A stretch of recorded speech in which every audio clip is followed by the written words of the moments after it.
Hello friends, সবাই কেমন আছো? আশা করি সবাই খুব ভালো আছো। আমার কেরালার নতুন একটা ব্লগে তোমাদের অনেক অনেক স্বাগত। তো আমার কেরালা ব্লগগুলো যারা যারা দেখছো জানো, লাস্ট ব্লগে আমি কোভালাম এসে পৌঁছেছিলাম।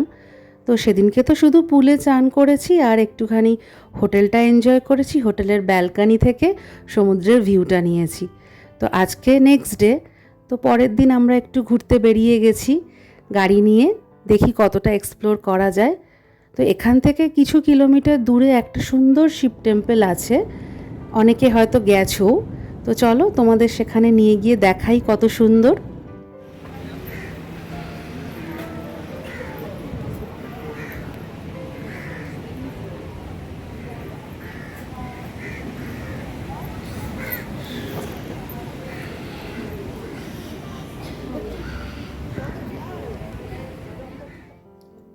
দেখছো কি অপরূপ সুন্দর না শিবের মূর্তিটা। এমনি এর সঙ্গে পাশেই একটা ভেতরে টেম্পল আছে, সেখানটাতে ক্যামেরা অ্যালাউ নয়। তো বাইরের যে স্ট্যাচুটা সেটা তো অসম্ভব সুন্দর, তোমাদেরকে দেখালাম। আর এইটা দেখো, ওপর থেকে চার পাশটা পুরো সমুদ্রে ঘেরা, যেন মনে হচ্ছে আমরা একটা কোনো আইল্যান্ডে চলে এসেছি। আর সমুদ্রের ঢেউগুলো এসে যখন পাথরে বাড়ি মারছে, আর এই পড়ন্ত বিকেলটা অসম্ভব সুন্দর লাগছে, যেটা ভাষায় প্রকাশ করা যায় না।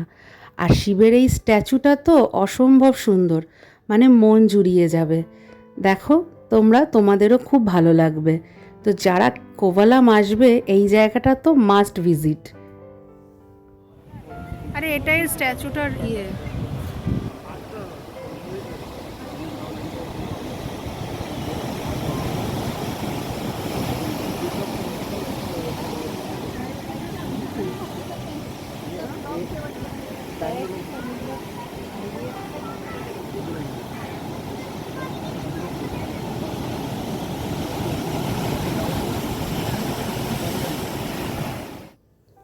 দেখেছো কি সুন্দর তার সৌন্দর্য।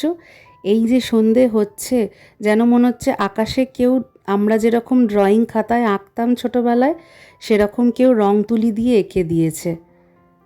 এবার আমরা একটু বেরিয়ে পড়েছি লোকাল মার্কেট ঘুরতে। এখানে যে ছোট ছোট ক্যাফে, অনেক দোকান, অনেক রকম জিনিসপত্র বিক্রি হচ্ছে, সেগুলো কি আর গাড়ি করে ঘোরা যায়? তো একটু পায়ে হেঁটে ঘুরছি। আর তার সঙ্গে দেখো আকাশটা কি অপরূপ সুন্দর লাগছে। ওই যে বললাম, যেন হাতে আঁকা ছবির মতো।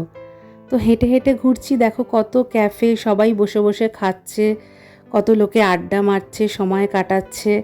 আর কত কি যে বিক্রি হচ্ছে, যেরকম হয় আর কি সমুদ্রের ধারে। তো চারিদিকে নানা রকম জিনিস বিক্রি হচ্ছে। তো আমরাও একটু বেরিয়ে পড়েছি, ঘুরছি আর তোমাদেরকে দেখাচ্ছি। দেখেছো কত সুন্দর, কত ভিড় ভাড়। তো ঠিক আছে, এই ভিডিওটা তোমাদের ভালো লাগলে তোমরা একটা লাইক করে দিও, আমার চ্যানেলটাকে সাবস্ক্রাইব করে নিও। খুব শিগগিরই দেখা হবে কেরলের আর একটা ব্লগ নিয়ে। ততক্ষণের জন্য টাটা।